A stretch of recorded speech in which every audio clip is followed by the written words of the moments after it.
अभी आवाज़ आ रही है कि यार? Hello hello hello, am audible? आवाज़ आ रही है? क्या आप लोग मेरे को सुन पा रहे हो? हेलो हेलो हेलो, ठीक है भाई। Now now now very fine. Thank you so much for confirming. देखो, आज हम लोग सेशन स्टार्ट करने वाले हैं। हमारा वेक्टर ऑलरेडी चल रहा है। मैं थोड़ा सा वेट कर रहा हूँ कि बाकी स्टूडेंट्स भी मेरे साथ एक बार कनेक्ट कर लें।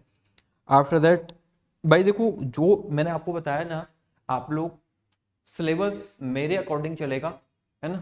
सिलेबस जो है वो मेरे अकॉर्डिंग चलेगा। आप वो सारी चीज़ें आप हमारे ऊपर छोड़ दीजिए कि कब आप लोगों का कौन सा सिलेबस कवर अप कराना है, ठीक है ना। तो आप लोगों को जस्ट क्या ध्यान रखना है कि आप लोगों की क्लासेस किस टाइम पर लाइव हो रही है, बस ये चीज़ आपको ध्यान रखनी है और कुछ नहीं, ठीक है। क्योंकि आप लोगों को कब कौन सा सिलेबस मेरे को कंप्लीट कराना है वो मैं अपने अकॉर्डिंग करा दूंगा। उसमें आप लोगों को टेंशन लेने की जरूरत नहीं है, ठीक है। जब हमें आप लोगों का लेवल थोड़ा सा मेरे को इंक्रीज करना है, लेवल इंक्रीज करने के बाद बाकी की जो भी चीज़ें आप लोगों के सिलेबस यूनिट मेजरमेंट में बची हैं वो मैं आप लोगों को वहां कराऊंगा। सिलेबस अकॉर्डिंग टू मी चलेगा, है ना। ऐसा नहीं है कि आप लोगों के लेवल के अकॉर्डिंग मैं आप लोगों को लेकर चल रहा हूँ। तो इंतजार करना है आपको।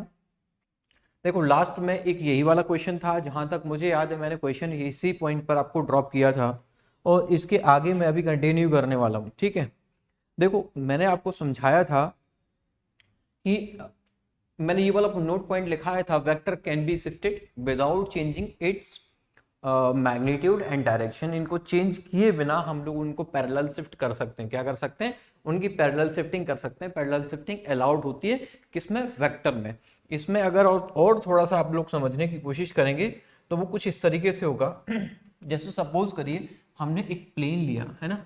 क्या लिया? एक प्लेन है हमारे पास, और यहाँ पर अगर आप डायरेक्शंस लिखना चाहते हो डायरेक्शन लिख दीजिए, जो भी आपका मन करे। यानी एक्स एक्सिस लिखना, वाई एक्सिस में कर रहे हैं तो आप वो भी कर सकते हो।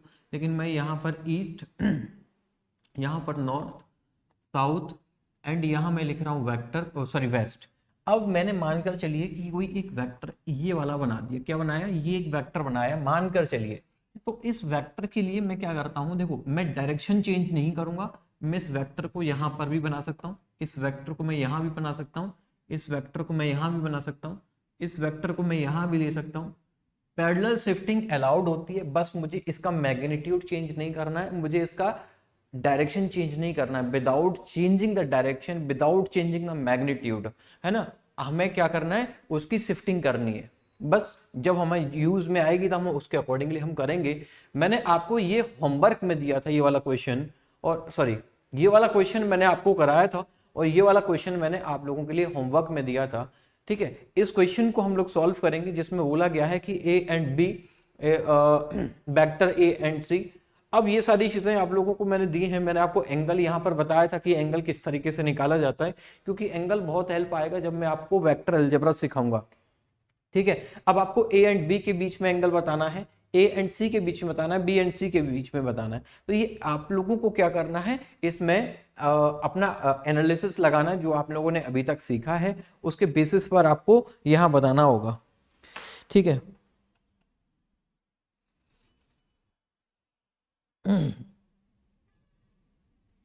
ठीक है। आई होप आप लोगों को इसमें कोई प्रॉब्लम हो। लेकिन चलिए अब मैं आगे लेकर चलता हूं। इसी क्वेश्चन को मैं पिक करते हुए आप लोगों के लिए जो होमवर्क में दिया था उसी को मैं कराऊंगा। मानकर चलिए कि यहाँ सॉरी यही वेक्टर दे रखा था, वेक्टर ए दे रखा है, वेक्टर बी दे रखा है, एंड सी वेक्टर दे रखा है। अब ये सेम ऑर्डर में दे रखे हैं। किस में दे रखे हैं? सेम ऑर्डर में दे रखे हैं। आपने यहां पर देखना है A, this is a B, and this is the C vector. अब देखो, अब आपको पूछा गया एंगल किसके बीच में पूछा गया वो मैं देख लेता हूं। एंगल पूछा गया ए एंड बी के बीच में। किसके? एंगल ए एंड बी के बीच में एंगल आप लोगों से पूछा गया, एंगल ए एंड बी। अब सॉरी वेक्टर ए और वेक्टर बी के बीच में एंगल पूछा गया है। तो आप ए और दिस इज द बी, तो या तो आप एक काम कर सकते हो, यहां पर बड़ा सिंपल है, अगर इसमें करना चाहोगे। देखो यहां पर ए और ये बी एक दूसरे पर परपेंडिकुलर जुड़े हुए हैं। या तो आप एक काम कर लीजिए, इस वाले ए वेक्टर को ऊपर ले जाओ, या इस वेक्टर को यहां ले आओ, या फिर इस वेक्टर को नीचे शिफ्ट कर दो। ये तीनों चीजें मैं आपको बताएंगी, वो कोई भी काम कर सकते हो। या फिर ए वेक्टर को उठा के यहां ले जाओ, तो दोनों ही काम कर सकते हो। जो आपका मन करे वो काम कर सकते हो। ठीक है सर, करके दिखाओ, हमें नहीं पता कैसे होगा। तो भाई देखो, जो बी वेक्टर है उसको बी वेक्टर को वैसा ही रहने दीजिए, उसमें कोई भी चेंज नहीं करना, ठीक है। ए वेक्टर को उठाकर आपने क्या करना है, ए वेक्टर को उठा के आगे ले जाना है, क्योंकि वेक्टर ये वाला कहां था, इस जगह पर था, तो ए वेक्टर को उठा के अब कहां ले गए आप, आगे ले गए। अब ए और बी की टेल जुड़ गई, अब ए और बी की टेल जुड़ गई तो आप यहां पर बता सकते हो सर इट विल बी 90, ए और बी के बीच का एंगल क्या होगा, 90 होगा, ठीक है। ये वाला क्वेश्चन मैंने आपको दिया था, this is the first question. अब मैं आपसे कहता हूं कि बेटा सेकंड वाला क्वेश्चन दे रखा है, सेकंड क्वेश्चन दे रखा है ए एंड सी के बीच में, ए एंड सी के बीच में एंगल बताओ, किसके बीच में, ए एंड सी। अब देखो ए हमारे पास ये रहा, सी हमारे पास ये रहा, क्या ए हमारे पास ये है, सी यहां पर है, तो अब कैसे बताओगे, यहां पर इस ए की टेल से सी का हेड जुड़ा हुआ है, तो आपको क्या करना पड़ेगा, यू हैव टू शिफ्ट, इस वाले एंगल को आगे की साइड शिफ्ट करना पड़ेगा। और ये एंगल क्वेश्चन में कितना दे रखा था, 30 दे रखा था, ये क्वेश्चन में क्या दे रखा था, 30 दे रखा था। अब आप क्या करोगे, आपको कुछ नहीं करना है, बस ऑब्जर्वेशन है भाई, ऑब्जर्वेशन की बेसिस पर आप एंगल बता सकते हो। मैंने दिस ए लिया है, अब बी को छोड़ दे रहा हूं क्योंकि मेरे को एंगल बताना है। अब सी को क्या करूंगा, अब देखो सी कुछ ऐसे है, नीचे ऐसे करके, है ना। अब सी को मैं आगे की साइड ले गया, कहां, अब आगे की साइड में यहां पर लेकर चला गया, क्या, this is the C, okay. अब जब बेटा ये 30 है तो आप इसको क्या बोल सकते हो, सर ये 150 होगा। आप बोलोगे सर ये वाला क्यों नहीं लिया, बेटा हमें स्मॉलर एंगल को कंसीडर करना होता है, आप किसको लोगे, स्मॉलर एंगल को कंसीडर करोगे। अब आप इसको नहीं ले सकते, किसको, इस वाले को नहीं ले सकते, क्योंकि ये ए होता और ये बड़ा हो जाएगा। जब ये एक हमारे पास में क्या है, अब ये वाला 30 है तो ये 150 है, जेन्युइन सी बात है, आपको दिखाई दे रहा होगा, क्या दिखाई दे रहा है, ये आपका 150 है। Is it clear, I hope आप लोगों को ये पॉइंट क्लियर होगा। अब मैं यहाँ क्या जवाब दे सकता हूँ, सर ए और सी के बीच में जो एंगल है, किसमें, ए और सी के बीच में जो एंगल है वो कितना है, ए और सी के बीच में एंगल है 150 का, कितने का, 150 का। आई होप आप लोगों को ये वाला क्वेश्चन भी क्लियर हुआ होगा, ठीक है। अब आपके बच्चों के दिमाग में बस यही आता कि सर ये वाला 30 है, लगा दो। भाई याद रखिएगा, या तो हेड से हेड जुड़ा होना चाहिए या फिर टेल से टेल जुड़ा होना चाहिए, दो वेक्टर के बीच में, तभी आप एंगल बता सकते हो, अदरवाइज नहीं बता पाओगे, ठीक है। अब थर्ड जो क्वेश्चन आया वो समझ लीजिए। थर्ड क्वेश्चन क्या था, आपको बताना बी एंड सी के बीच में एंगल, किसमें, बी एंड सी के बीच एंगल। अब देखो ये सी है, ये बी है, तो आप क्या कर सकते हो, अब देखो एक और पॉइंट है बेटा, आपने जब भी पैरेलल शिफ्टिंग करनी होती तो थीटा, जितना थीटा दे रखा होता है उसको 180 में से माइनस कर देना होता है। क्या करना होता है, जितना एंगल दे रखा हो 180 माइनस कर दो, आपका एंगल निकल के आ जाएगा दो वेक्टर के बीच में। अब ए और सी के बीच में पूछा रखा है, देखो ए हमारे पास ये रहा, सी हमारे पास ये रहा, सॉरी बी एंड सी। अब देखो बी के हेड के साथ में सी की टेल जुड़ी हुई है, तो आपको क्या ऑब्जर्व करना है कि इसको फिर दोबारा से रीअरेंज करना पड़ेगा। अब आपको क्या देखना पड़ेगा, कोई एक छोटा सा पॉइंट यहां पर पहले से ही ऑब्जर्व करके रखना पड़ेगा कि ये अगर 90 है, ये 30 है, तो ये बचा हुआ कितना हो गया बेटा, 60 हो गया। देखो करने के तरीके और भी है ना, करने के तरीके और भी है। इसको नीचे ले आओ, कुछ भी कर सकते हो आप, ठीक है। इसको नीचे ले आओगे तो ये 30 है, इसको उस तरीके से कर सकते हो, लेकिन हमें क्या करना है, इजी मेथड को अपनाना है। अब ये वाला 60 आपको दिख रहा है, तो अब इसको वाले सी वाले को ऊपर की साइड ऐसे शिफ्ट करते हुए ले जाऊं मैं, हाँ या ना, ऊपर वाले को ऊपर शिफ्ट करते हुए ले जा सकता हूं। सर ए बी वाला मेरे पास में क्या है, दिस इज द बी, क्या, दिस इज द बी। अब उसके अकॉर्डिंग ये क्या है मेरे पास, सी, दिस इज द सी। अब देखो अब ये था कैसे, इस तरीके से था पहले, अब बी वाले को, सी वाले को कहां ले गया, मैं ऊपर ले गया, ये 60 है, तो बेटा ये कितना बचा, 6, ये सर 120 बचा, क्या बचा, 120 बचा। कितना, इसके बीच का एंगल कितना हो गया, 120 एंगल हो गया। कितना हो गया, 120 को 80 में से 60 माइनस किया, आपके पास 120 निकल के आ गया। आई होप आप लोगों को ये क्वेश्चन जो मैंने आप दिया था वो क्लियर होगा। किसी का कोई कंफ्यूजन है तो पूछ लीजिए, अदरवाइज फटाफट से नोट करिए, है ना। It is easy type question. अब देखो ये एंगल निकालना मैंने बताया है, और एंगल निकालना ही आपको आना चाहिए। इसके आगे हम कुछ और भी पॉइंट्स हम लोग कंसीडर करने वाले हैं, ठीक है ना, थोड़ा सा वेट करिए। देखो भाई जो बच्चे सेशन में हैं, सबसे पहले तो आप लोग अपने फ्रेंड सर्कल में शेयर कर दीजिए, लाइक कर दीजिए, जिससे कि बाकी स्टूडेंट्स भी कनेक्ट हो पाए, please do share this video, ठीक है ना। और एवरी डे आपको लाइव क्लासेस ज्वाइन करनी है भाई, every day live class join करना है, ठीक है। चलिए अब देखो हम थोड़ा सा और अपने सिलेबस को आगे बढ़ाते हैं। अब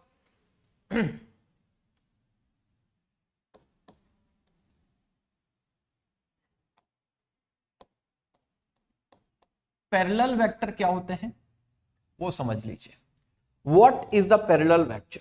पैरेलल वेक्टर, अब देखो पैरेलल वेक्टर के लिए आपने क्या ध्यान में रखना है, कोई भी पैरेलल वेक्टर है वो कैसे ध्यान रखना है आपको। सपोज करिए पैरेलल वेक्टर मानकर चलिए ये कोई ए वेक्टर है, this is the B vector, क्या बनाता हूं, ये कोई बी वेक्टर है। अब हो सकता है इसकी लेंथ और ज्यादा हो, इसकी लेंथ और कम हो, ये मायने नहीं रखती, बट इसमें हमारे लिए क्या होना चाहिए, having same direction,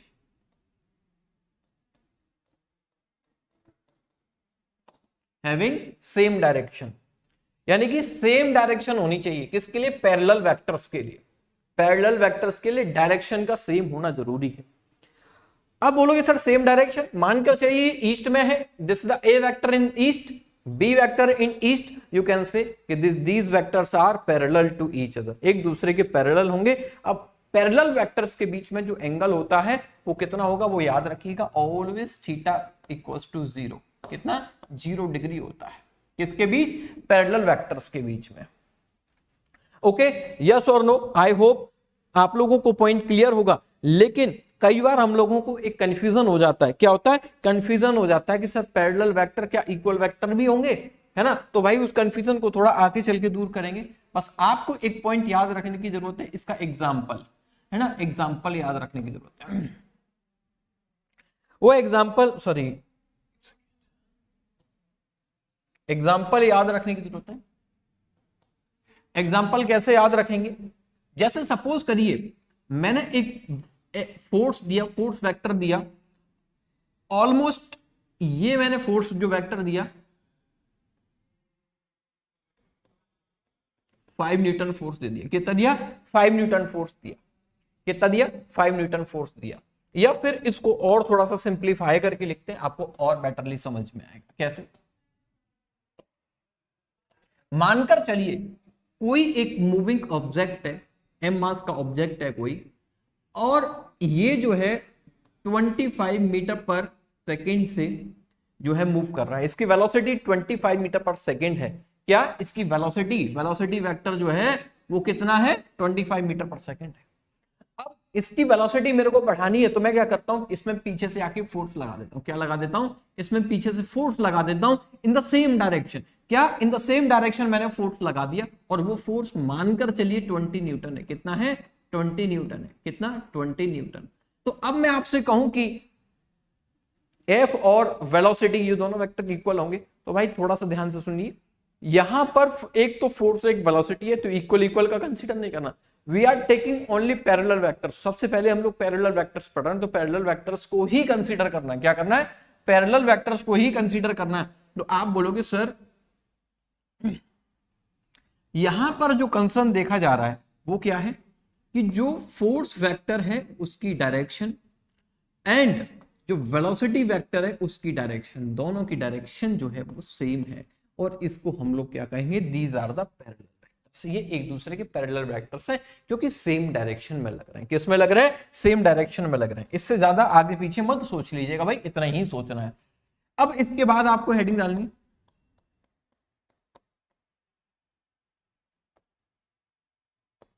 anti parallel vector.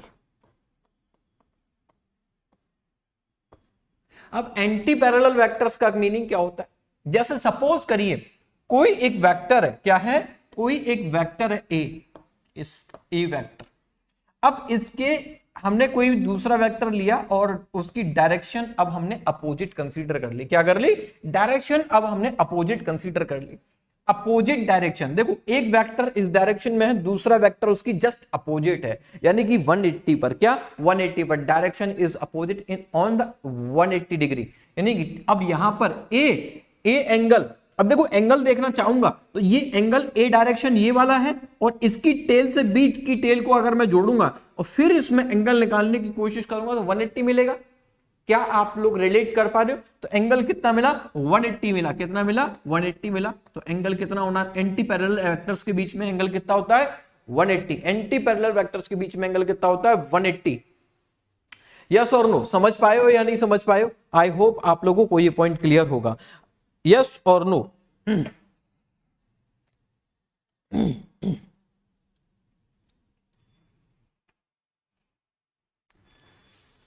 अब देखो इसके लिए एक एग्जांपल कंसीडर, सॉरी इसमें एग्जांपल देखा जाए तो इसमें आप लोग सॉरी इसको कैसे लिख सकते हो वो थोड़ा लिखिए, फिर मैं आपको इसमें एक एग्जांपल देता हूं, है ना।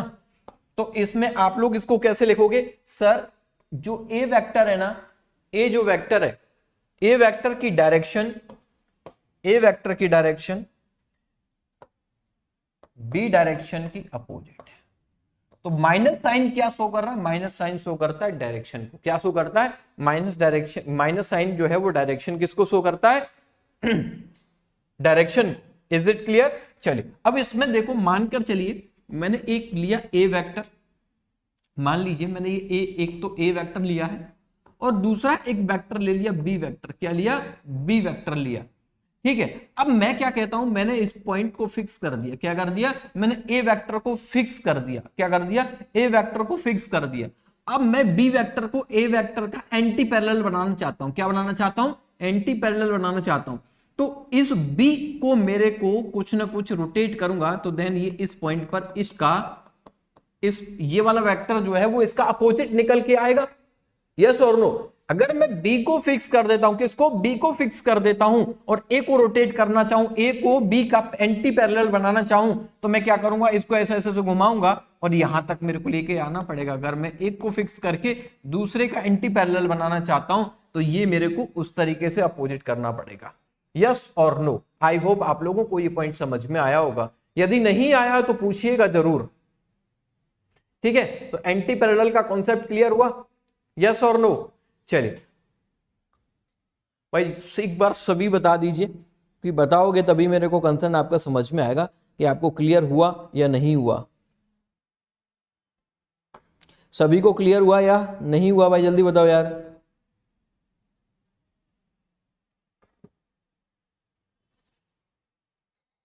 हाँ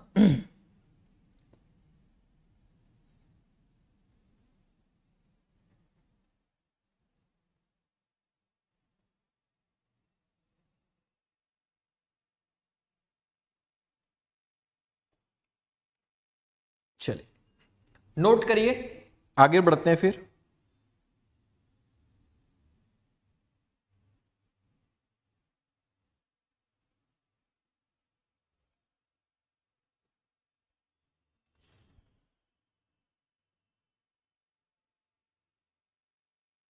नोट करिए फटाफट से।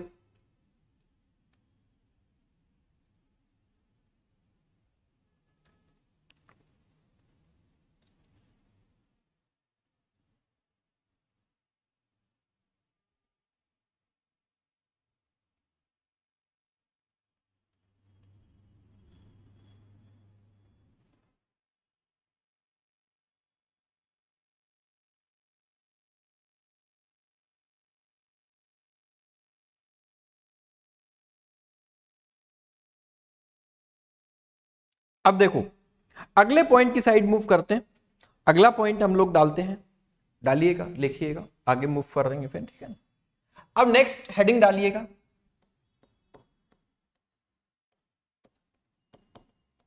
Negative of a vector. किसी वेक्टर का आप नेगेटिव देखना चाहो, नेगेटिव ऑफ अ वेक्टर, तो इसके लिए एक कंडीशन याद रखने वाली जरूरत पड़ती है। वो क्या? सेम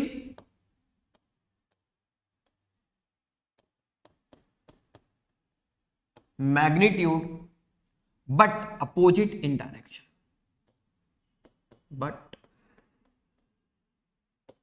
अपोजिट इन डायरेक्शन,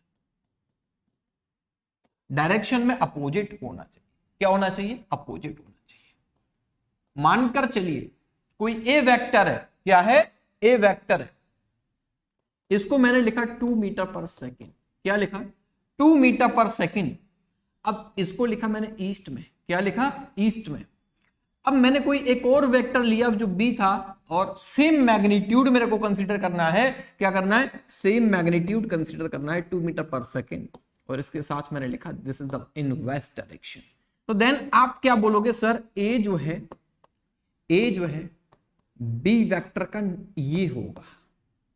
अब आप बोलोगे सर यहां पर डायरेक्शन के साथ साथ आपने इसको भी वेक्टर के ऊपर लगाया, लेकिन पिछले वाले पॉइंट को अगर कंसीडर किया जाए तो यहां पर केवल आपने डायरेक्शन को कंसीडर किया था। तो एक्चुअल में देखी जाए तो ये हमारा इक्वल वेक्टर से कॉन्सेप्ट समझ में आएगा। क्या ये पॉइंट इक्वल वेक्टर से कंसीडर आप लोगों को समझ में आएगा? इक्वल वेक्टर से कैसे समझ में आएगा वो पॉइंट एक बार लिख लीजिए। तो इक्वल वेक्टर्स, इससे पहले सॉरी इसमें ही ये पॉइंट को ऐड करने से पहले हम लोग देखेंगे, एक हेडिंग डाल लीजिए इक्वल वेक्टर। क्या? इक्वल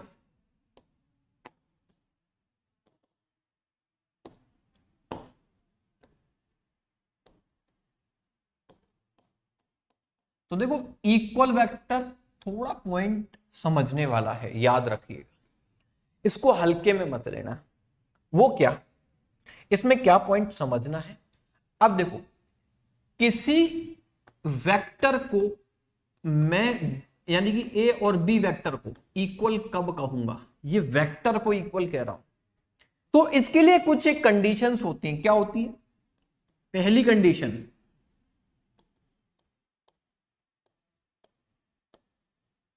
सेम मैग्नीट्यूड होना चाहिए। दूसरी कंडीशन सेम डायरेक्शन होनी चाहिए। सेम डायरेक्शन होना चाहिए। तीसरी एक और कंडीशन है जिसको हमें समझने की जरूरत है,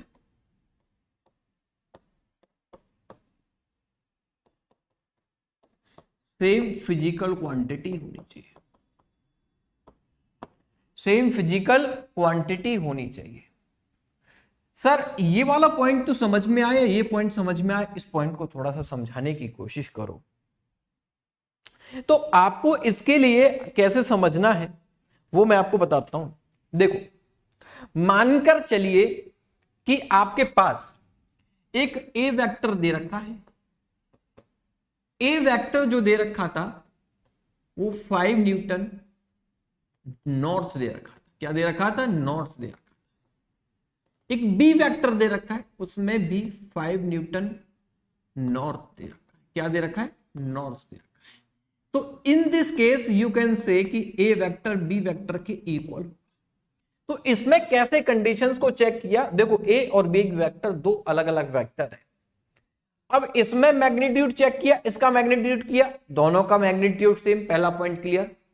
दूसरा नॉर्थ डायरेक्शन है, इसकी भी नॉर्थ डायरेक्शन है, डायरेक्शन से second point clear. Third point है फिजिकल क्वांटिटी। अब देखो कहीं ऐसा तो नहीं है कि ऊपर वाला फोर्स और नीचे वाला वेलोसिटी हो, दोनों ही फोर्स हैं। तो in this case we can say that कि दोनों जो वेक्टर हैं, दोनों वेक्टर हैं वो एक दूसरे के इक्वल हैं। सेम फिजिकल क्वांटिटी होनी चाहिए। ऐसा ना हो कि एक यहां पर आपने एक तो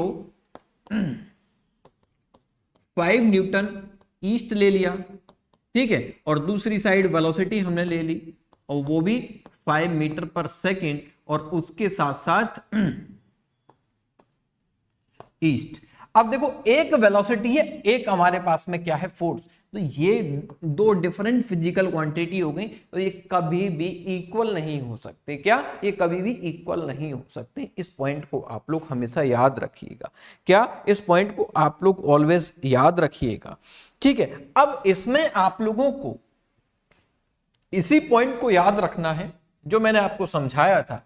मानकर चलिए नॉर्थ की बात कर रहे हैं तो आपने पहला ए न्यूटन फोर्स लगा, बी न्यूटन ऊपर की साइड लगा, नॉर्थ लगा, ऊपर की साइड डायरेक्शन हमने कंसीडर करी। सेम एज इट इज मानकर चलिए इसमें आपको क्या दे रखी है? एक तो ईस्ट दे रखा है और दूसरा वेस्ट दे रखा है। यहां पर देख लो फिजिकल मैग्नीट्यूड सेम है, फिजिकल क्वांटिटी सेम है, लेकिन अपोजिट डायरेक्शन है, डायरेक्शन सेम नहीं है। अगर डायरेक्शन सेम नहीं है तो हमने क्या कह दिया, किसी भी वेक्टर का नेगेटिव है ये। या तो ए वेक्टर को बी नेगेटिव का बोल दीजिए या बी वेक्टर को ए वेक्टर का नेगेटिव बोल दीजिए, कुछ भी आप लोग बोल सकते हो दोनों ही टर्म्स में से। या तो बी वेक्टर को ए वेक्टर का नेगेटिव बोल सकते हो या फिर ए वेक्टर को बी वेक्टर का नेगेटिव बोल सकते हो। याद रखिए इस पॉइंट को। ओके, क्लियर, आगे बढ़े। तो दोनों ही पॉइंट आप लोगों को समझ में आए होंगे। अगर कोई भी पॉइंट आपको इन दोनों में से समझ में नहीं आया था पूछ लीजिए एक बार, है ना। और बाकी हम लोग आगे अभी स्टार्ट करते हैं। दोनों पॉइंट आप लोगों को क्लियर है?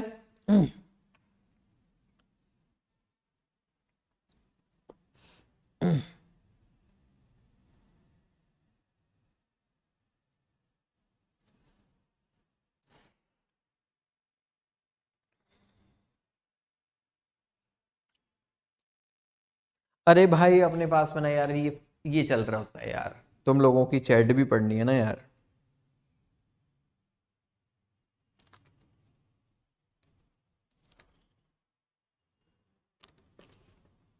भाई अभी तो वेक्टर पढ़ा रहे हैं, फिर मोशन काइनेमेटिक्स पढ़ाएंगे, काइनेमेटिक्स इन वन डायरेक्शन, ठीक है। फिर उसके बाद नेक्स्ट पढ़ाएंगे।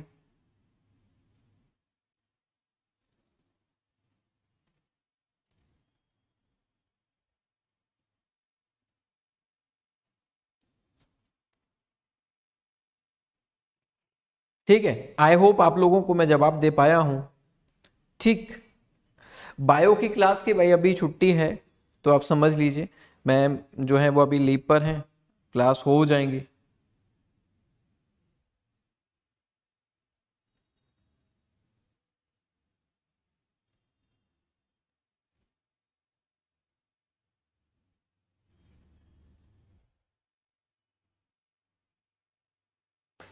हाँ, न्यूमेरिकल भी क्लास में ही कराएंगे भैया, ठीक है ना भाई। जितना जरूरी है उतना बढ़ाएंगे, उससे ज़्यादा एक्स्ट्रा नहीं पढ़ाएंगे, क्योंकि ये रिजल्ट ओरिएंटेड क्लासेस हैं आप लोगों की, ठीक है ना। तो हमारा टारगेट है एनएससीजीएस एग्जाम को प्रॉपर लेकर। बुक तो प्रेफर करो भाई, बुक के लिए मैं आप लोगों को सिंपल एक ही पॉइंट में बोल सकता हूँ भाई। देखो कोई भी बुक मार्केट में एनएससीजीएस के लिए अवेलेबल नहीं है, ये मैं पहले भी बोल चुका हूँ, अभी भी बोल रहा हूँ। आपको क्या करना है, कोचिंग नोट्स, क्लासेस नोट्स को बनाना है। On the basis of that आपको जब पीवाईक्यू में सॉल्व कराऊंगा प्रैक्टिस कोर्स में पीवाईक्यू भी करेंगे, इन लाइव क्लासेस में भी कुछ क्वेश्चंस प्रैक्टिस करेंगे। तो आफ्टर प्रैक्टिस हम लोग अपने आप को एवेल्युएट कर पाएंगे कि कितना हम लोग सीखे। हम एग्जांपल्स के थ्रू ही आगे फिजिक्स को लेकर जा रहे हैं। इससे ज़्यादा अभी और फिजिक्स जब आगे जाएगी तो और ज़्यादा क्वेश्चंस आएंगे, जैसे और आज भी क्वेश्चंस कराऊंगा मैं कि किस तरीके से क्वेश्चन पूछा जाता है, कौन सा क्वेश्चन पूछा जाता है, ठीक है ना। आई होप आप लोगों को ये पॉइंट समझ में आया हो जो मैं बोलना चाह रहा हूँ। ठीक है, ठीक है, यस और नो। चलिए आगे बढ़ता हूँ। यहाँ तक किसी को मुझे नहीं लगता कि कोई कंफ्यूजन होगी। कंफ्यूजन है तो बताइए भाई, अगर कंफ्यूजन है तो बता दो, इसके बाद हम आगे मूव करेंगे। ठीक है, पैरेलल वेक्टर मैंने आप लोगों को कराया। अब इसके बाद में कोलिनियर वेक्टर हेडिंग डालिए। क्या डालिए, कोलिनियर वेक्टर हेडिंग डालिए।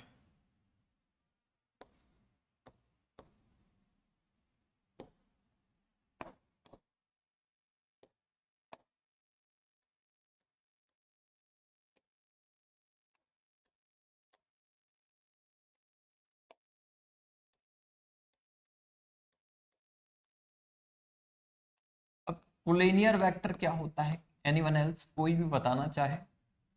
चल, अब देखो कोलिनियर वेक्टर मुझे नहीं पता आप लोगों में से कितने स्टूडेंट्स जवाब दे पाएंगे, बट आपको एक पॉइंट याद रखने की जरूरत है कि कोलिनियर, लीनियर का मतलब आपको खुद समझ में आ रहा होगा।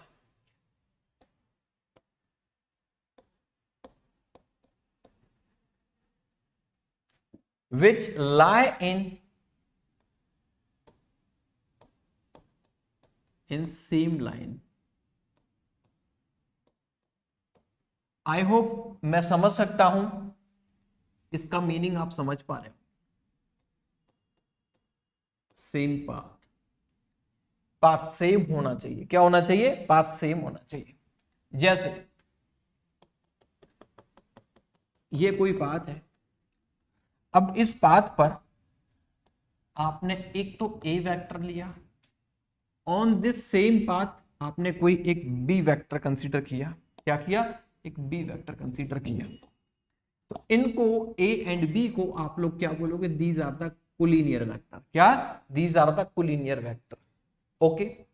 इसके बाद जो अगला पॉइंट आता है वो आता है आप लोगों के लिए कोप्लानर वेक्टर। क्या?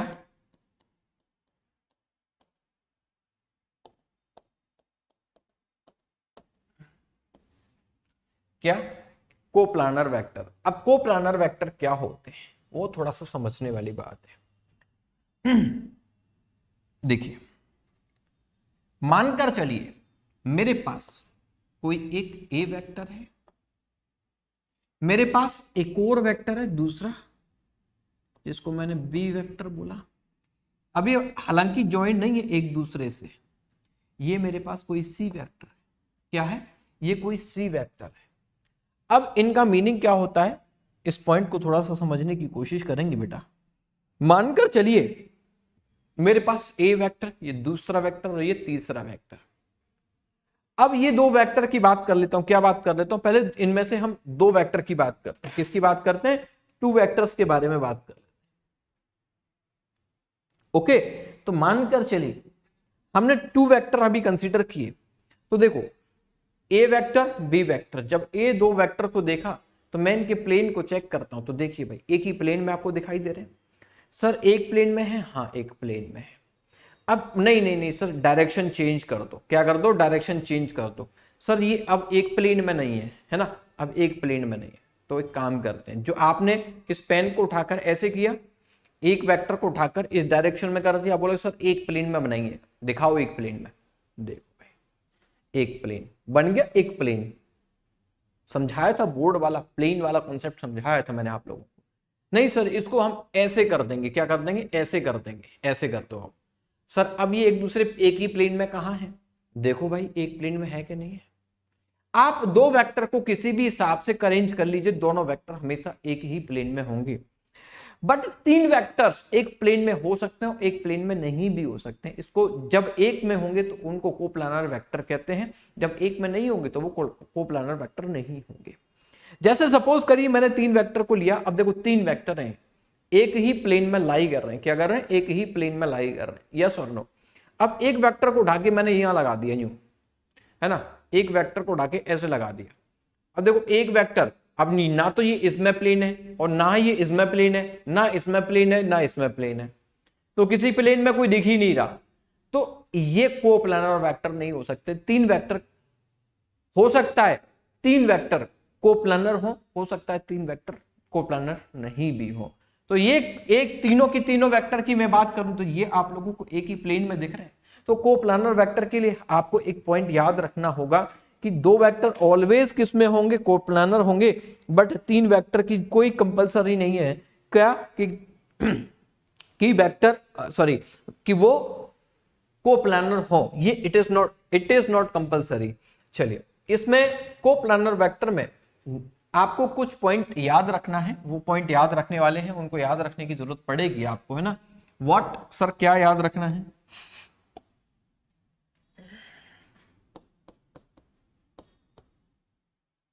If all vector in sorry lie in same plane, एक ही प्लेन में लाई करते हैं, then vectors are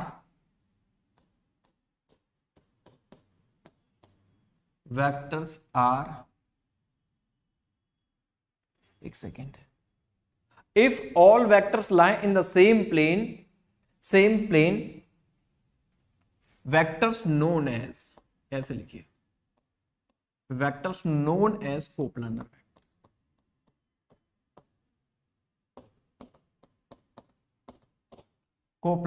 vector.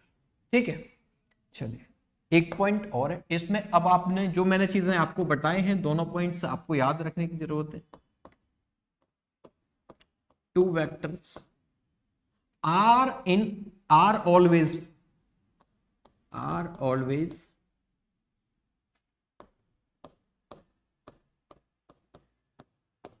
Coplanar.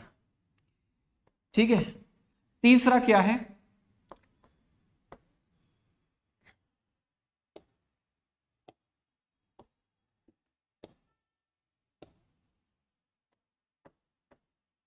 Three vectors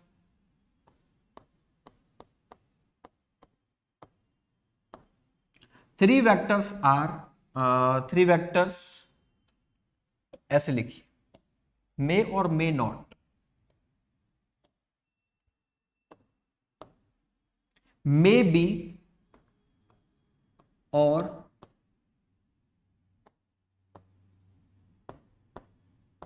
may not be coplanar, may not be coplanar, may not be coplanar. It is not compulsory कि तीन vector हमेशा coplanar होंगे, but हो भी सकते, नहीं भी हो सकते, जिसके लिए मैंने आपको ऑब्जर्वेशन सिखाया। चलो एक बार मैं देख लेता हूं आप लोग सभी समझ पाए हो या नहीं समझ पाए हो। आई होप आप लोगों के कमेंट्स को देखकर तो फील हो रहा है कि आपको सारी चीजें समझ में आ रही हैं, बट फिर भी आपको कोई कॉन्सेप्ट समझ में नहीं आया हो तो पूछिएगा।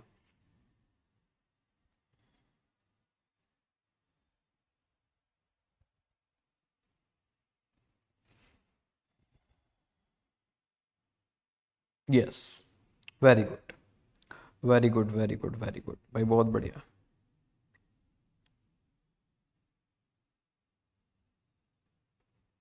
Very nice, very nice, very nice, very nice, बहुत बहुत बढ़िया। चलो अब देखो, जब हमने इक्वल वेक्टर्स पढ़े थे, तो इक्वल जब वेक्टर हमने पढ़ा तो इसमें आप एक पॉइंट ऐड करिएगा जिसको याद रखना है आपको फॉर द फ्यूचर। क्या? Two equal vectors, equal vectors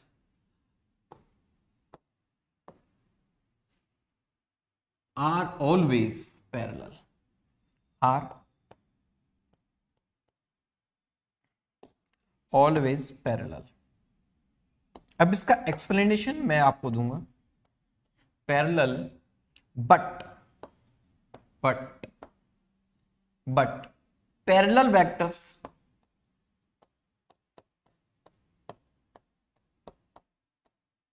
parallel vectors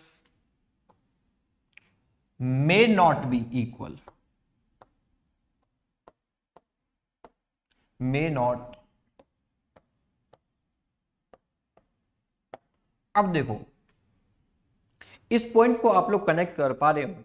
दो वेक्टर हैं, ए वेक्टर ईस्ट डायरेक्शन में, मानकर चलिए किसी ऑब्जेक्ट की वेलोसिटी है 2 मीटर पर सेकंड इन ईस्ट, सेकंड की भी वेलोसिटी है 2 मीटर पर सेकंड इन ईस्ट। तो आपने बोला कि दोनों ए वेक्टर बी वेक्टर दोनों एक दूसरे के इक्वल है, बट हमने क्या कर दिया, तो जब एक दूसरे के इक्वल हैं तो आप उसको पैरेलल भी बोल सकते हो क्योंकि दोनों की डायरेक्शन सेम है। क्या है? दोनों की डायरेक्शन सेम है। बट हमने कहा कि कोई एक ऑब्जेक्ट है जिस पर फोर्स लग रहा है, 15 न्यूटन का फोर्स लग रहा है ईस्ट डायरेक्शन में, 15 न्यूटन का फोर्स लग रहा है ईस्ट डायरेक्शन में। वहीं दूसरा पॉइंट मैंने आपको बोला कि सेम उस ऑब्जेक्ट की वेलोसिटी ईस्ट डायरेक्शन में ही है और वो भी 15 मीटर पर सेकंड है। क्या है? 15 मीटर पर सेकंड। तो अब ये दोनों एक दूसरे में पैरेलल तो होंगे क्योंकि डायरेक्शन सेम है। क्या है? दोनों की डायरेक्शन सेम है, बट ये दोनों इक्वल वेक्टर नहीं हो सकते क्योंकि एक वेलोसिटी है और दूसरा फोर्स है। तो फोर्स और वेलोसिटी दोनों दोनों सेम फिजिकल क्वांटिटी नहीं है। जब दोनों सेम फिजिकल क्वांटिटी नहीं है, इसका मीनिंग क्या है? ये इक्वल वेक्टर नहीं हो सकते, पैरेलल वेक्टर हो सकते हैं। तो इस पॉइंट को आप लोग याद रखिएगा, नोट पॉइंट बनाकर रखिएगा, काफी जगह पर आप लोगों को हेल्प करेगा। ठीक है, तो जो मैंने आप लोगों को लिखाया वो सारा नोट करते जाइएगा भाई, ये आपके नोट्स में होना चाहिए। यदि आपके पास ये नोट्स में नहीं है तो आप लोग जानकर अभी तो सीख जाओगे, लेकिन आफ्टर सम टाइम ये सारी चीजें आपके माइंड से निकलने लगेंगी। ठीक है, चलिए समझ पा गए? सारे बच्चे समझ रहे हैं ना? है ना? किसी को कोई कंफ्यूजन? किसी को कोई कंफ्यूजन?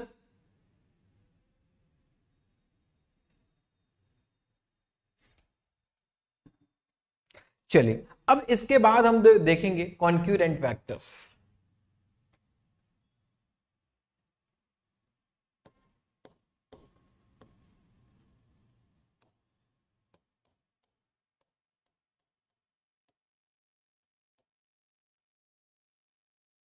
देखो कॉन्क्यूरेंट वेक्टर्स क्या होते हैं मैं थोड़ा सा आप लोगों से जानना चाहता हूं, if you know concurrent vectors क्या होते हैं, कोई भी मेरे को बताए, एनीबॉडी एल्स?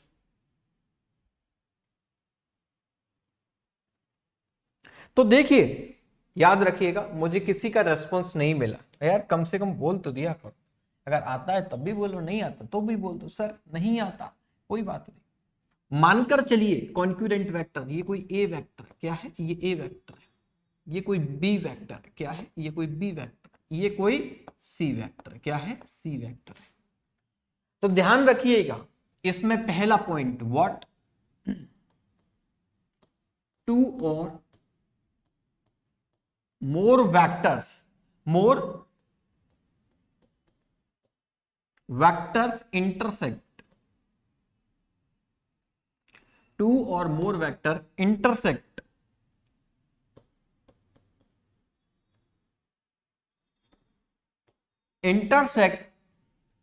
at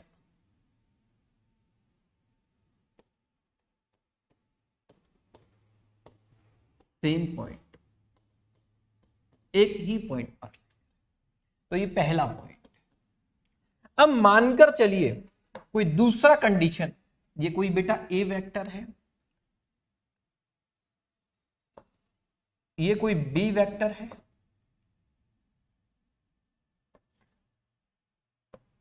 ये कोई सी वेक्टर है। तो इसको मैं ऐसे पीछे करूं, इसको मैं ऐसे कर सकता हूं, इसको थोड़ा सा इरेज करके रीअरेंज करना पड़ेगा।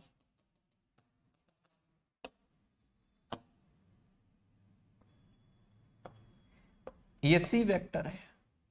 अब जब मैं इसको पीछे की साइड करता हूं तो आप लोगों को इस पॉइंट को थोड़ा सा समझने की जरूरत है, क्या ये इस समय पर कॉन्क्यूरेंट वेक्टर होंगे, क्या ये इस समय पर कॉन्क्यूरेंट वेक्टर होंगे? तो भाई थोड़ा सा समझने की जरूरत आप लोगों को पड़ेगी, है ना, थोड़ा सा पॉइंट आप लोगों को समझने की जरूरत पड़ेगी। इस वेक्टर को मैं उठाकर इसकी जगह पर दूसरा ऑब्जर्वेशन डाल दूं तो वहां से आप लोगों को और बेटरली चीजें समझ में आ जाएंगी। जैसे कि मानकर चलिए मैंने एक तीसरा वेक्टर जो लिया, वो तीसरा वेक्टर इस बार यहां ले लिया। सर ये इजी है समझने में, क्या ये इजी है समझने में? इसकी लाइन ऑफ एक्शन को यहां कर दिया, अब इसके लाइन ऑफ एक्शन को ऐसे पीछे कर दिया।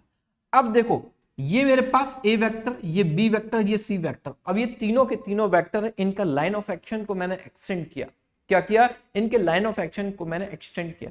After extending the line of action of these vectors हमें क्या मिलता है? एक पॉइंट इंटरसेक्शन मिलता है। क्या मिलता है? लाइन ऑफ एक्शन का इंटरसेक्शन मिलता है। अब इसी इंटरसेक्शन की वजह से हम क्या कहते हैं? इसको याद रखिए,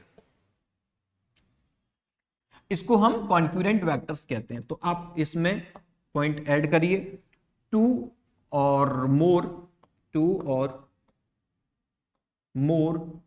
वेक्टर्स, टू और मोर vectors whose line of action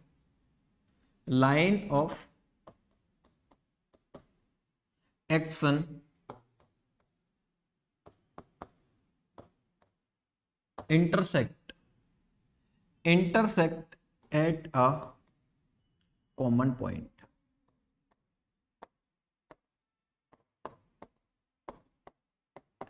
क्या? किसी एक कॉमन पॉइंट पर इंटरसेक्ट करे। क्या करे?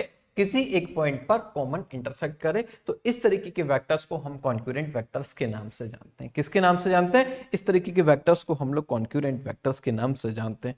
सर ऐसा कैसे हो सकता है? इस पॉइंट को थोड़ा सा मुझे समझाने की कोशिश करिए, है ना, कि कॉन्क्यूरेंट वेक्टर जैसे सपोज करिए कि मेरे पास कोई एक m मास का ऑब्जेक्ट है। क्या है? ये कोई m मास का ऑब्जेक्ट है, मानकर चलिए। अब इस पर मैंने क्या किया? कोई एक फोर्स लगाया, वो फोर्स लगाया इस डायरेक्शन में, है ना, F1 फोर्स लगाया। क्या लगाया? F1 फोर्स लगाया। अब दूसरा फोर्स मैंने इस डायरेक्शन में लगा दिया। क्या लगाया? इस डायरेक्शन में लगा दिया, है ना, F2। अब तीसरा वेक्टर भी मैंने लगाया, सेम पॉइंट पर लगाया है, सेम पॉइंट पर लगाया, और ये मैंने लगाया F3 वेक्टर लगाया। क्या लगाया? F3 लगाया। 1 2 एंड 3। अब ये तीन वेक्टर मैंने एक ही पॉइंट पर लगाए हैं, तीनों के तीनों मैंने एक ही पॉइंट पर लगाए हैं। तो मेरे को क्या ऑब्जर्व हो रहा है कि एक वेक्टर इधर खींचने की कोशिश कर रहा है, एक ऊपर खींचने की कोशिश कर रहा है, और एक इधर खींचने की कोशिश कर रहा है, यानी एक ही पॉइंट पर लग रहे हैं। तो अब जब इनका रिजल्ट, अब देखो इसको कॉमनली ऐड नहीं मानकर चलिए, मैं इसको 5, इसको 5, इसको 5, इसको 5 दे दूं, तो कुछ बच्चे कहेंगे सर 5 5 5 15 कर देंगे, 5 5 5 15। तो ये ऐसे वेक्टर में आप सिंपल एडिशन नहीं करते हो, ये मैं बार बार आप लोगों को बोल चुका हूं। ये सीखोगे कि अगर किसी ऑब्जेक्ट पर मल्टीपल ऑफ वेक्टर्स एप्लीकेबल हैं तो उसका रिजल्टेंट कैसे निकाला जाता है ना। तो उसका रिजल्टेंट निकालने का एक अपना पर्टिकुलर मेथड होता है, उसी तरीके से आप लोग उनको कैलकुलेट करते हो, जिसको अब आप आगे सीखने वाले हो। तो कॉन्करेंट वेक्टर्स के साथ हम लोग आगे पॉइंट पर पहुंचते हैं, जिसको हम लोग कहते हैं addition of vector.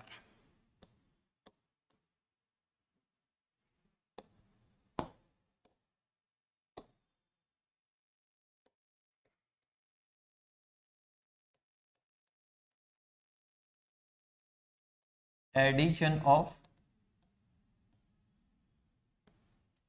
Vector, addition of vector.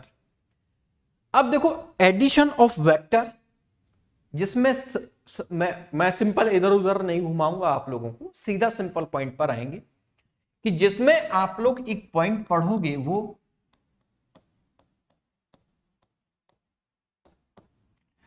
Triangle rule.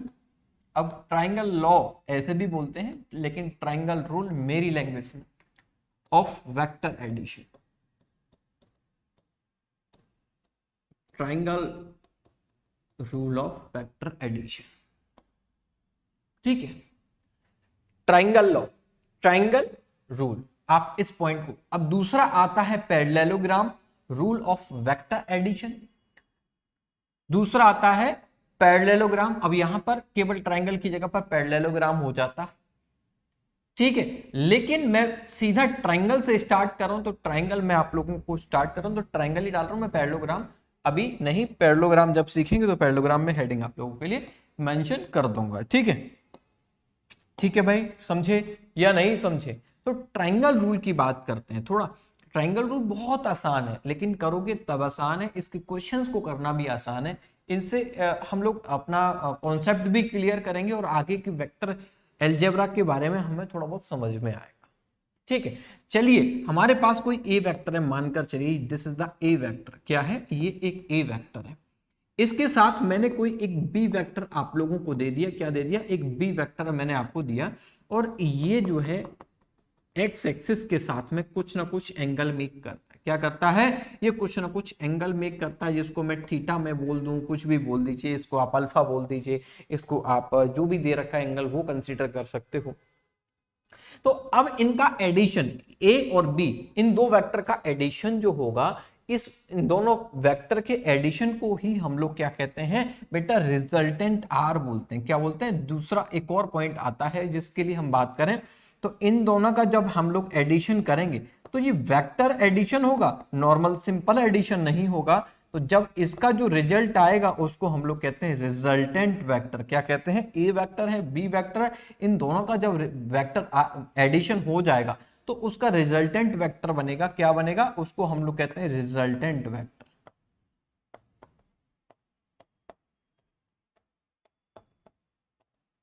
समझे या नहीं समझे भाई?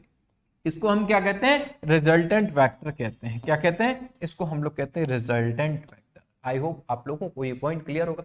लेकिन सर रिजल्टेंट वेक्टर तो हमने कह दिया, लेकिन इसका हम लोगों को इफेक्ट मतलब एडिशन कैसे होगा वो समझाइए। तो बेटा वेक्टर, जब ट्राइंगल रूल में आपको क्या करना होता है? ट्राइंगल रूल में आपने थोड़े से पॉइंट को कंसीडर करना होता है। मानकर चलिए हमारे पास कोई ही ए वेक्टर, क्या है? This is the A vector. A vector में आपको बी को ऐड करना है, तो हमें एक बहुत अच्छे से पता है, ये मानकर चलिए ये हमारे पास बी वेक्टर है, ये ए वेक्टर है। तो हम ट्राइंगल लॉ में हम क्या करते हैं? ट्राइंगल लॉ में क्या करते हैं? जो पहला वेक्टर है, जो फर्स्ट वेक्टर है, उस फर्स्ट वेक्टर के हेड पर सेकंड वेक्टर की टेल को लगा देते। देखो ऐसे मैं ऐसे शिफ्ट करके लाता हूं और यहां पर मैं इसको लगा सकता हूं। देखो ऐसे लिया, शिफ्ट करते हुए मैं इस पॉइंट पर लेके गया और ये ऐड हो जाएगा। क्या हो जाएगा? इस तरीके से ऐड करना सर, इसी तरीके से ऐड होगा। हाँ भाई, ट्रायंगल रूल में आपको यही पॉइंट समझने की जरूरत है। तो देखो x के साथ में मैंने कुछ नहीं किया, ये हॉरिजॉन्टल है ना। अब इसके साथ मैंने इसकी टेल को इस तरीके से जोड़ दिया। क्या जोड़ दिया? इसकी टेल को ऐसे जोड़ा, लेकिन एक्स एक्सिस के साथ में मैंने वही एंगल रखा है। किसका? बी वेक्टर का एंगल जो रखा है वो डिट्टो मैंने वही रखा जो यहां पर था, वही सेम। ओके चलिए, अब ये मैंने आपको रखा है। अब एक छोटा सा पॉइंट और ऑब्जर्व करना है।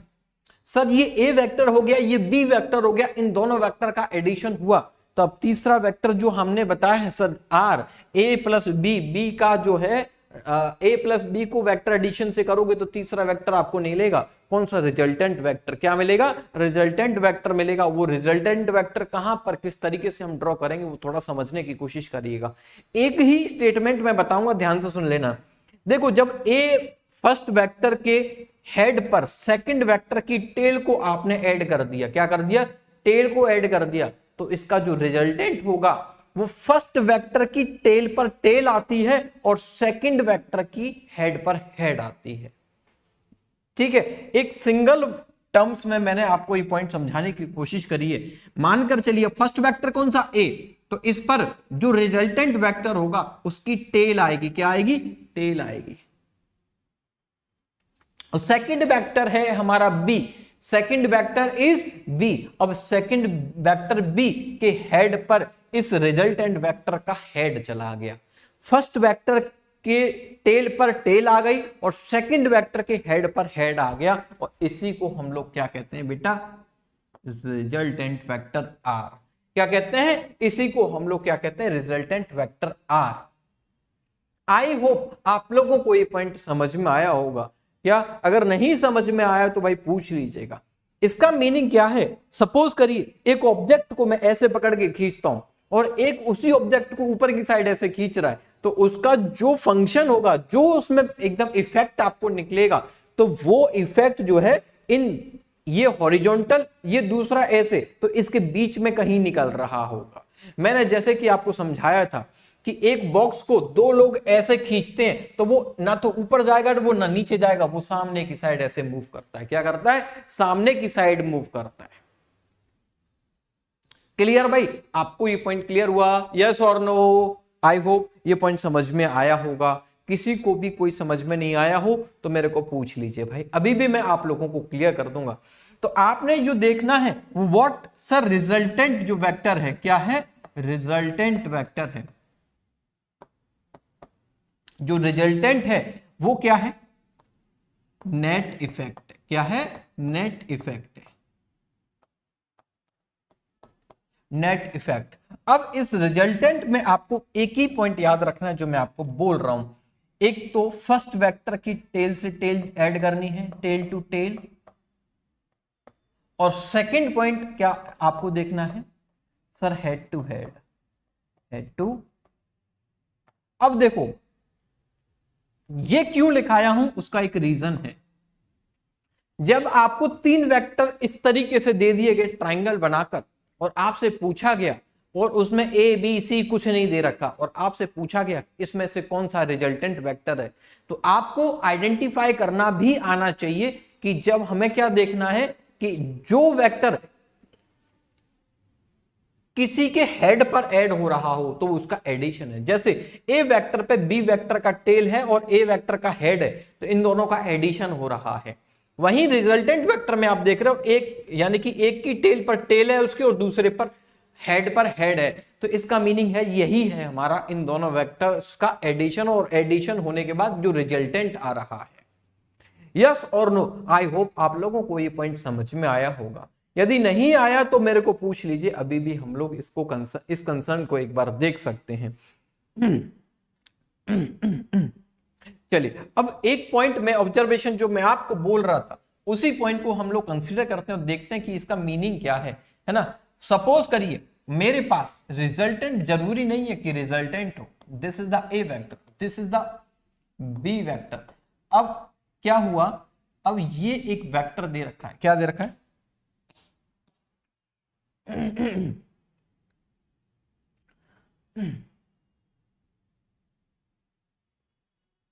इसको उल्टा करें, हाँ यस, एक सेकेंड।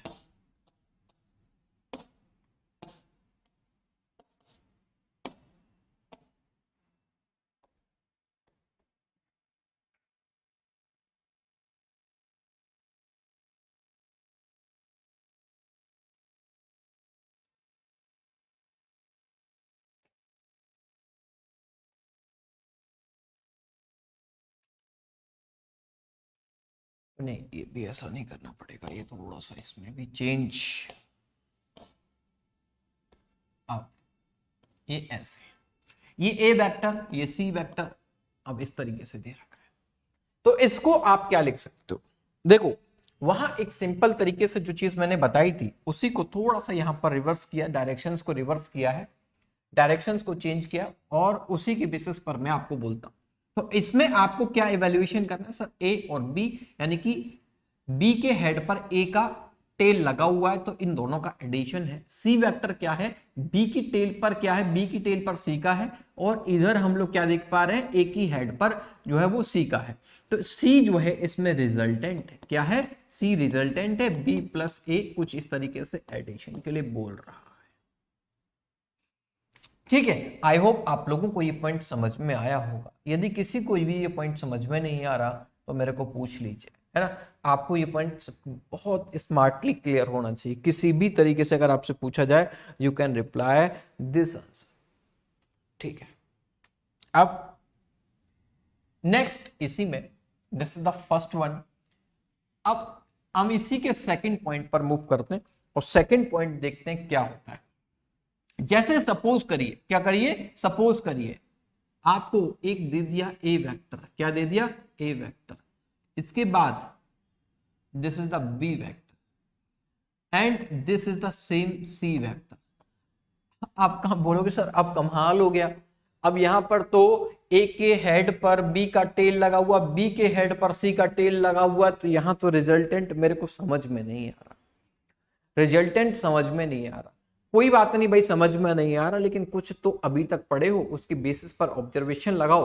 मैंने आपको एक पॉइंट समझाया था और उस पॉइंट को आपको ऑब्जर्व करने की जरूरत पड़ती है। व्हाट सर, इसमें जो ए वेक्टर है ना, जो सॉरी सी वेक्टर है ना, इसकी डायरेक्शन को मैं रिवर्स कर दूं, अगर रिवर्स करूंगा तो ये सी वेक्टर को मैं नेगेटिव वेक्टर भी लिख सकता हूं क्या, सर लिख सकता हूं। जब मैं किसी भी वेक्टर की डायरेक्शन को चेंज करता हूं तो आफ्टर चेंज उस वेक्टर के सामने मैं नेगेटिव लगा दूंगा और इसका मीनिंग क्या हो गया, इन द नेगेटिव साइड। मानकर चलिए A vector, this is the B vector. अब मैंने क्या किया, अब इसका रिजल्टेंट निकालने के लिए क्या किया, इसका रिजल्टेंट निकालने के लिए मैंने कुछ बदलाव किए। क्या किए, मैंने कुछ बदलाव किए, कैसे किए वो देख लीजिए बस। सी वेक्टर मैंने कुछ ऐसे लगाया, अब ये सी वेक्टर की डायरेक्शन को चेंज किया है तो इसको मैं नेगेटिव वेक्टर कंसीडर कर सकता हूं। क्या कर सकता हूं, नेगेटिव वेक्टर कंसीडर कर सकता हूं, और इसके बेसिस पर मैं अब जवाब दे सकता हूं सर माइनस का C vector equal to A plus B vector, हाँ या ना।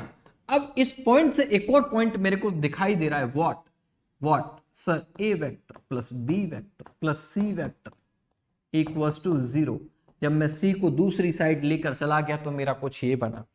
तो देखिए, याद रखिए, समझिएगा, पॉइंट को समझने की कोशिश कीजिएगा। जब भी तीन वेक्टर सेम ही ऑर्डर में दे रखे हो, 1 2 1 2 3 1 2 3 सेम ऑर्डर में दे रखे हैं, डायरेक्शन इसके हेड से इसकी टेल जुड़ी हुई, इसके हेड से इसकी टेल जुड़ी हुई है, तो इस केस में तीनों वेक्टर का सम इक्वल्स टू 0 होता है। क्या होता है, तीनों वेक्टर्स का सम इक्वल्स टू 0 होता है। ये पॉइंट आप लोगों को याद रखने की जरूरत है। इस पॉइंट को आप लोग आगे के लिए इंपॉर्टेंट बनाकर ध्यान रखिएगा। ये कोई पॉइंट मैंने आप लोगों को समझाया था। सर ये वेक्टर चल रहा है, सर डायरेक्शन मैग्नीट्यूड वेक्टर चल रहा है। अब इसका कोई एक क्वेश्चन तो बताओ जिससे हम ऑब्जर्व कर पाए, जिससे हम इसको समझ पाए। ठीक है, तो एक क्वेश्चन पर मूव करते हैं और वो क्वेश्चन कुछ इस तरीके से है आप लोगों के पास।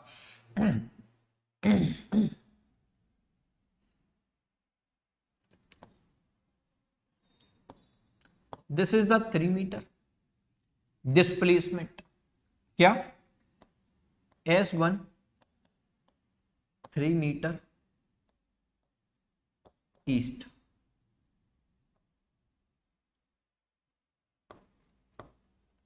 S2 vector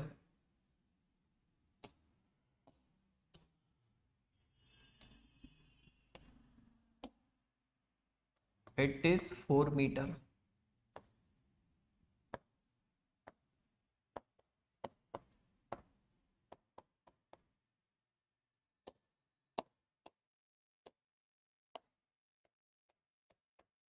north. अब मैं आपसे कहता हूं कि भाई इसका रिजल्टेंट वेक्टर निकालिए, है ना, इसका रिजल्टेंट वेक्टर निकालिए। आराम से निकाल पाओगे, मुझे बहुत अच्छे से बिलीव है इस बात पे। भाई निकालो।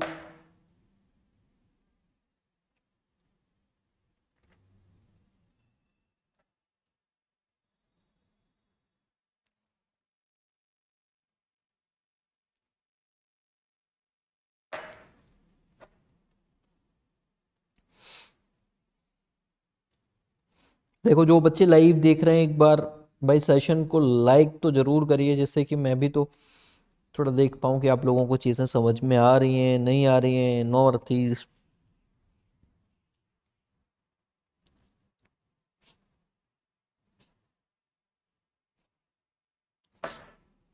देखो बच्चे लोग, अभी आप लोगों को डायरेक्शन बताने की जरूरत नहीं है ना, अभी डायरेक्शन बताने की जरूरत नहीं है। अगर आप नॉर्थ ईस्ट बोल दोगे तो 100% गलत बोल दूंगा मैं आप लोग, ठीक है। हाँ, नॉर्थ ईस्ट बोलोगे तो डायरेक्शन में आपको फिर से बोल रहा हूँ, अगर नॉर्थ ईस्ट बोलोगे तो मैं आपको 100% गलत बोल दूंगा। क्यों क्यों क्यों क्यों उसका रीजन है क्योंकि नॉर्थ ईस्ट 45 डिग्री पर ही आप बोल सकते हो, नॉर्थ ईस्ट 45 डिग्री पर ही बोल सकते हो, है ना। सिखाया ना तुम लोगों को यार कि नॉर्थ से east, north from east something कुछ ऐसा दिखाया है ना। फिर भी आप लोग सीखने के बाद ऐसी गलती करोगे, है तो नॉर्थ ईस्ट कैसे बोल सकते हो, नॉर्थ ईस्ट तो बिल्कुल नहीं बोलना। चलो, तो अब इसके रिजल्टेंट वेक्टर को मैं ड्रॉ करने की कोशिश करता हूं, वो क्या होगा बेटा, ये होगा। अब मानकर चलिए, ये आप मानकर क्या चलिए, आपको दिख रहा है दिस इज द 90 डिग्री, क्या दिस इज 90 डिग्री। तो इसका टोटल यानी कि नेट डिस्प्लेसमेंट क्या होगा सर, इसका नेट डिस्प्लेसमेंट S1 S2। अब कुछ बच्चे सीधा दिमाग लगाएंगे सर S1 S2 3 + 4 = 7 मीटर। तो ऐसा गलती ना करना है आप लोगों को भाई। मैंने अभी अभी आप लोगों को बोला कि ऐसा कुछ करना है, एक फर्स्ट वेक्टर की टेल से टेल और दूसरे से हेड लगाना है, तो इसके बेसिस पर डिस्प्लेसमेंट बताओगे। क्या बताओगे, डिस्प्लेसमेंट बताओगे। यदि मैं आप लोगों से मैग्नीट्यूड की बात करूं, किसकी, एस नेट की मैग्नीट्यूड की बात करूं, तो आप लोग बड़ा सिंपल करके जवाब दे सकते हो। क्या दे सकते हो सर, ये पाइथागोरस ट्रिपलेट दिखाई दे रहा है, और पाइथागोरस ट्रिपलेट के बेसिस पर इसको हम 5 मीटर कह सकते हैं। क्यों कह सकते हैं कि सब सर इसमें हमें मानकर चलिए जो एस नेट हम निकालना है, क्या निकालना है, एस नेट निकालना है। तो एस नेट को हम कैसे निकालेंगे सर, 4 का स्क्वायर प्लस 3 का square on the basis it is 16 + 19 25 and it is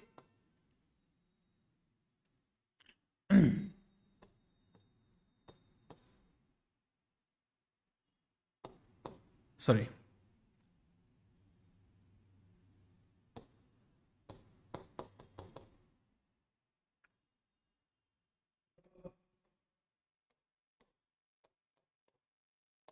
ठीक है। तो एस नेट आपने निकाला तो वो कुछ ऐसा आया। बट डायरेक्शन की बात करें तो डायरेक्शन आप लोगों के दिमाग में होनी चाहिए। पाइथागोरस ट्रिपलेट मैंने जिसमें 3 4 5 वाला एक ट्रिपलेट बताया था, तो उसमें मैंने आपको बताई थी कि भाई इसमें एंगल याद रख लीजिएगा, एक 90, एक 37, एक 53। तो इसमें मैंने आपको बताया था कि जो सबसे बड़ी वाली आर्म होती है तो उसके सामने वाला जो एंगल होता है, ये कौन सा एंगल होता है, 53 होता है। क्या होता है, 53 होता है। तो इसकी थीटा की एंगल की रिजल्टेंट वेक्टर जो है फर्स्ट वेक्टर से 53 है, फ्रॉम ईस्ट से नॉर्थ में, नॉर्थ ऑफ ईस्ट यानी कि 53 नॉर्थ ऑफ ईस्ट। ठीक है, आप लोग ऐसा बोल सकते हो। समझ में आया या नहीं आया भाई? सभी को क्लियर हुआ या नहीं हुआ? अगर क्लियर हो गया तो यस बोल दो यार। सभी को क्लियर हुआ? यस और नो? चल,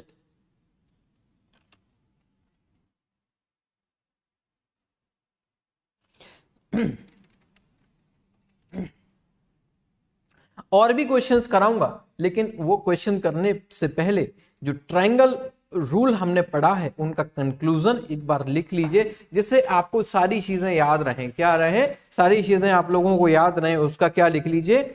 उसका जो कंक्लूजन मैंने अभी तक पढ़ाया उसका कंक्लूजन लिख लीजिए। ठीक है, चलिए।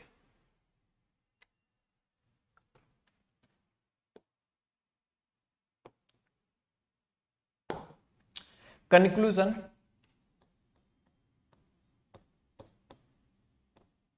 if two vectors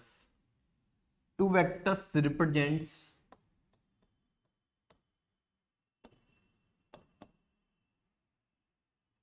two sides of a triangle,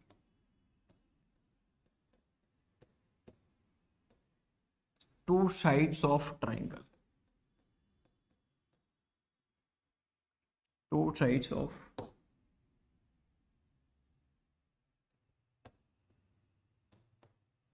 sides of triangle in the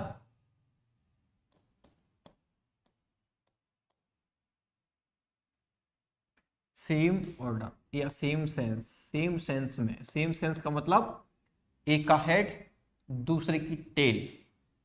ठीक है, सेम सेंस का मतलब आप लोग लिख सकते हो head of first, head of first vector, head of the first vector side with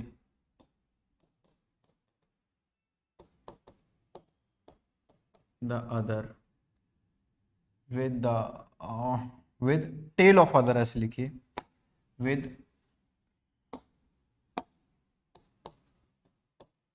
tail of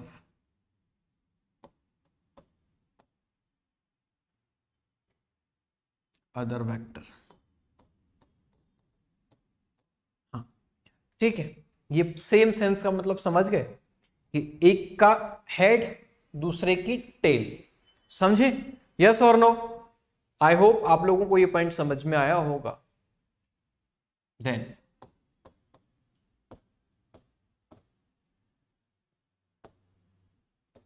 resultant of two vectors, resultant of two vectors is from first, from tail of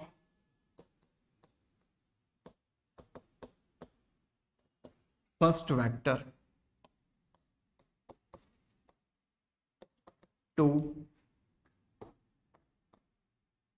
head of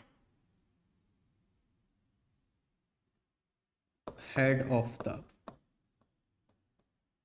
second, head of the second vector. आप लिख लीजिए, आपको ये books में कुछ और लिखाई देगा, है ना? आपको ये बुक्स में कुछ और लिखा हुआ दिखाई देगा। Two vectors are represented by two sides of a triangle in the same magnitude and direction taken in the same order, then the resultant is the third side of a triangle, magnitude and direction taken in opposite direction, opposite order। ये आपको books में कुछ इस तरीके से लिखा दिखाई देगा।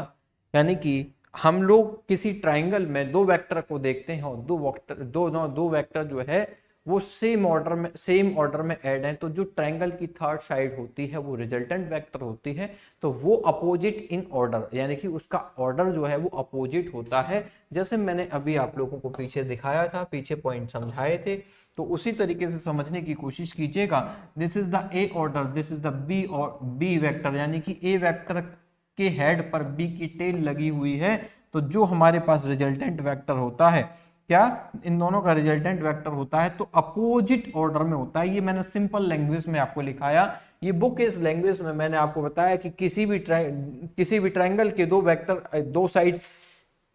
किसी भी ट्रायंगल की टू साइड्स को रिप्रेजेंट करते हैं, वो भी सेम ऑर्डर में, third side will be resultant, और थर्ड साइड जो रिजल्टेंट होती है वो अपोजिट इन ऑर्डर होती है। क्या होती है? अपोजिट इन ऑर्डर होती है, कुछ इस तरीके से अपोजिट इन ऑर्डर। देखो इसका ऑर्डर ये है, ऐसे गया ऐसे गया, बट अब ये ऐसे गया ऐसे गया, ऐसे जाता तो सेम ऑर्डर हो जाता, ऐसे नीचे की साइड एरो लगता, ऐसे नीचे की साइड एरो लगता, तो ये क्या होता? सेम ऑर्डर हो जाता। बट ये अपोजिट ऑर्डर क्या है? ये इसकी साइड अपोजिट हो गया। क्या हो गया? Third side will be opposite, और जो थर्ड साइड अपोजिट होती है, ऑर्डर की अपोजिट होती है, दो साइड सेम ऑर्डर में होंगी, तीसरी साइड अपोजिट इन ऑर्डर होगी, तो वो थर्ड साइड ट्राइंगल दो वेक्टर के रिजल्टेंट को शो करती है। किसको? दो वेक्टर के रिजल्टेंट को शो करती है।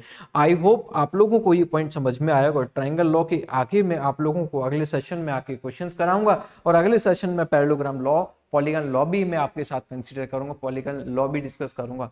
तो आज के लिए बस इतना ही। थैंक यू, एंड मिलेंगे आप लोगों के साथ अगले सेशन में। तो इस सेशन को लाइक करना मत भूलिए, शेयर करिए अपने फ्रेंड्स के साथ, जिससे कि आपके फ्रेंड्स भी इस सीरीज के साथ कनेक्ट कर पाए, वो भी इतने बड़े एग्जाम्स के लिए अपने आप को प्रिपेयर कर पाए और अपना लेवल जो है वो स्टैंडर्डाइज करें। ठीक है, एंड मैं उम्मीद करता हूं कि ये सीरीज को आप लोग बहुत अच्छे से लाइक कर रहे हो और इस सीरीज में जुड़े रहिए। कल आप लोगों की केमिस्ट्री क्लास होगी, आफ्टर सम टाइम आपकी जो बायो की क्लास है वो रिज्यूम होगी, बिकॉज ऑफ बायो क्लास अभी नहीं होगी almost 10 to 12 days, because ma'am जो है वो लीव पर है। ठीक है, तो मिलेंगे आप लोगों के साथ अगले सेशन में, तब तक के लिए शुक्रिया, thank you, let's take it.